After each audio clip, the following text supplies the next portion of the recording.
სულ 6 ფარმაცევტული კომპანია: ვერპა, ზონდი, თერო, იოლა, კარდი, ლენტა.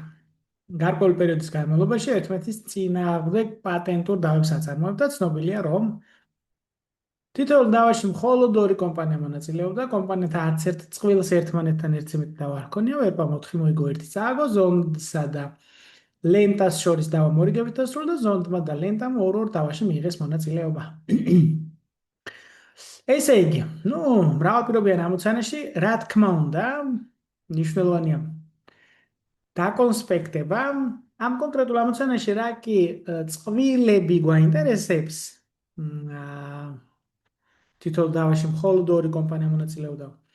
საინტერესოა, რომ გავაკეთოთ ყველა შესაძლო წყვილი, ვინც შეიძლება ერთმანეთთან რაღაც გარკვეულ დავაში ყოფილიყო, ხო? ესე იგი, ვერპა, თერო, ვერპა, იოლა, ვერპა, კარდი, ვერპა, ლენტა, ხო? ეს ერთი ვარიანტი. შემდეგ ზონდით გავაგრძელოთ, ზონდი, თერო, ზონდი, იოლა, ზონდი, კარდი, ზონდი, ლენტა. მესმის, რომ ეს საკმაოდ შრომატევადი პროცესია, თუმცა მე ერთიოდ გაამარტივებს უკვე პირობის გააზრებას და სხვა ვარიანტის დანახვას, ხო? ამიტომ ამაზე დროის დახარჯვა ღირს. თერო, ლენტა, შემდეგ კარდი, ლენტა. პრინციპში ამით არა იოლას ვარიანტები გვაქვს ჩამოსაწერი ჯერ. იოლა, კარდი, იოლა, ლენტა და ბოლოს კარდი, ლენტა. 5, 4, 3, 2 და 1. კი ბატონო. ეს არის ჩვენი შესაძლო წყვილები, ვისაც შეიძლება ერთმანეთთან რაიმე დავა ჰქონოდა. ამავე დროს ტექსტურად პირობები ჩავინიშნოთ. თითოეულ დავაში მხოლოდ ორი კომპანია მონაწილეობდა, გასაგებია.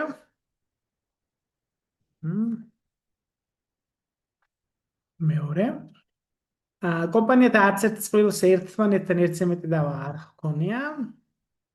ოკეი, ესეც გასაგებია, პრინციპში რასაც ამბობს. ვერპამ 4 მოიგო, 1 წააგო, ოკეი. ეხლა ეს რას ნიშნავს, ნახე? ამ 5 მატჩიდან, თუ 5 დავიდან, ხო? ესე იგი 4 მოიგო და 1 წააგო. ვისთან წააგო, ან ვისთან მოიგო, ჯერ არ ვიცით, მაგრამ აი უკვე ჩანს ის შესაძლო დავები, და შორისაც თქვა, რომლებშიც შეიძლება მან მოიგო, ან წააგო. ზონდსა და ლენტს შორის დავა მორიგებით დასრულდა. ესეც პრინციპში პირდაპირ დავაპლუსოთ, იმიტომ რომ ჩვენ საერთოდ განლაგებაში მოვძებნოთ ეს წყვილი ზონდსა და ლენტას შორისო. აი ზონდი, ლენტა, ეს არის და აქ ჩვენ გვაქვს ესე იგი მორიგება. ხო, ჩავინიშნოთ სიტყვიერად. ზედვე დავაწეროთ, რომ ეს დავა დასრულდა მორიგებით, ხო?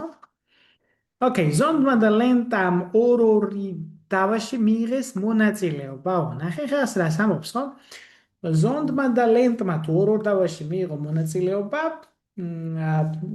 ზონდი, ლენტა უკვე ეს ხო იყო ერთმანეთთან დავა. ამ შემთხვევაში ესე იგი ზონდსა და ლენტს შორის რა კი მორიგება დასრულდა, ეს ერთი დავა უკვე აქ ორივეს თითო დავა მივიღეთ და მეორე დავა ორივეს ვერპასთან ექნება. ანუ ამით ჩვენ ვადგენთ, რომ ზონდს და ესე იგი ლენტას ვერპას გარდა და ერთმანეთის გარდა, ხო, მეტი დავა არ ქონია.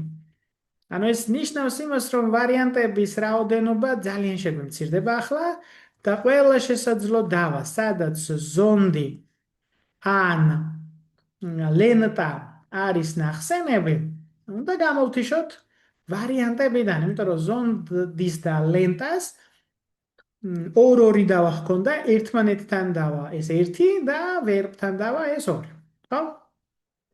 ამიტომ ძალიან შეთხელდა შესაბამისად პოტენციური დავების რაოდენობა.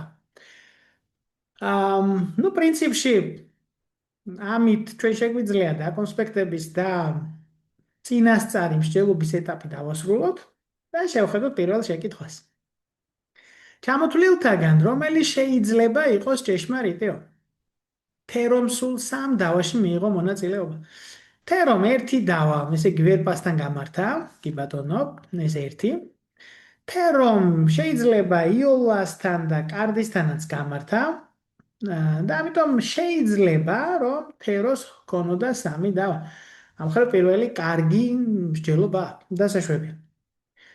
ზონდმა გაიმარჯვა თეროსთან დავაში.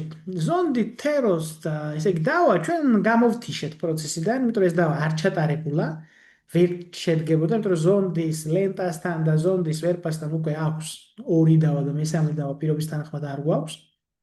ამიტომ ეს ვარიანტი არ არის შესაძლებელი. იოლასა და კარს ერთმანეთთან დავა არ ჰქონია.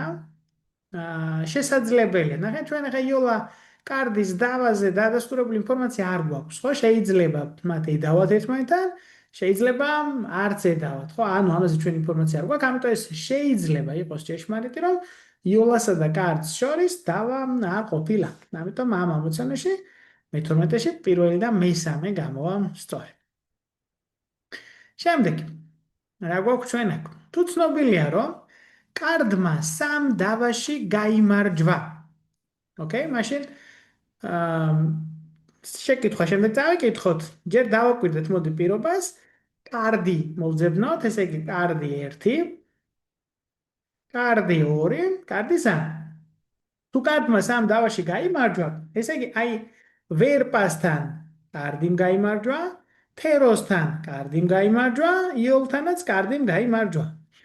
მოცემულ ეტაპზე ჩვენ თეორიული, ესე იგი შესაძლებლობა გვაქვს თერო იოლას დავის არსებობისაც და მათ შორის შედეგებისაც, ხოლო ვინაიდან პირობის თანახმად ვერპმა 4 უნდა მოიგოს, ყველა ეს დავა უნდა დასრულდეს ვერპის სასარგებლოდ, ხო? ასეთი მოცემულობა გვაქვს. კითხვა ასეთია. მაშინ რომელია ის კომპანია, რომლის წინააღმდეგადაც შესაძლოა გაემარჯვა თეროს. ესე იგი თერომ კარდისთან წააგო, თერომ ვერპასთან წააგო, ერთადერთი შესაძლო მოგება თეროს შეიძლება ჰქონოდა იოლასთან. ამიტომ აქ სწორი პასუხი იქნება G იოლა. თუ იოლა მხოლოდ ერთ დავაში მიიღო მონაწილეობა, მაქსიმუმ რამდენი დავა შეიძლება გამართულიყო კომპანიებს შორის ამ პერიოდში. ესე იგი, თუ იოლა მხოლოდ ერთ დავაში მიიღო მონაწილეობა, ეს აუცილებლად ვერპასთან იქნება. ძირითადი პირობიდან გამომდინარე, რომ ვერპას 5 დავა ჰქონდა. ესე იგი, იოლას მეტი დავა არ უნდა ჰქონოდა და ამიტომ ეს დანარჩენი დავები გადავხაზოთ, სადაც იოლა ყავს ნახსენები და დავითვალოთ შესაძლო მაქსიმუმი დავების, ხო? ეს 5 დავა. თავისთავად, ზონდი ლენტა 1, თერო კარდიც 1 და ჯამში, ესე იგი 7-ზე ავდივართ მაქსიმუმ. ამიტომ აქ მე-14-ში B პასუხი გამოვა სწორი.